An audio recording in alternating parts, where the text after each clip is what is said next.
رب اشرح لي صدري ويسر لي أمري واحلل عقدة من لساني يفقهوا قولي واجعل لي وزيرا من أهلي. Another look at very short but beautiful linguistic miracle of the Qur'an.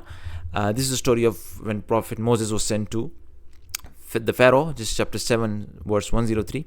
The translation, then after them we sent Moses with our signs to Pharaoh. This only mentions sending Musa alayhi salam, Moses.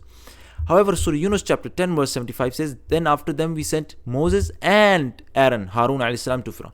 We sent both of them. So is this a mistake in the Quran? Once it tells us Moses and Aaron both were sent, and in one verse it only mentions Moses. Was it a mistake? No, it's not a mistake, because when it says we sent Moses, it does not deny sending Aaron. It just does not mention him. Why? Because of the story that's being told, the storytelling. When it's about Moses, in the context, if you look at the context where it only mentions Moses, most of the time the story is about Prophet Moses. Aaron is hardly mentioned. Then after them we sent Moses with our signs. Then Moses said, then Pharaoh said, if you have come, meaning you, Moses, have come. Then Moses threw his stake. Only once is his brother mentioned, even not by name, but as brother. They said, put him and his brother off for a time. And then it's Moses again. It says, Moses, they said, oh Moses, either you throw. Then Moses, it just only mentions Moses, and it's only appropriate. If you're going to mention a story about a particular person, only mention him in the beginning. Why are you mentioning another person? It's against the eloquence of language.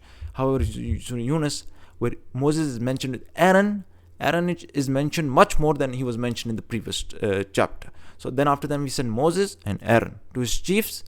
Then it says, in verse 78, they said, have you come to turn us away from the faith that we found our fathers following, and that you too may have greatness in the land, and we are not going to believe in you too? And then it mentions in verse number 87, we revealed to Moses and his brother. Then it mentions in verse number 89, and verily the invocation of you both is accepted, so keep on the straight way.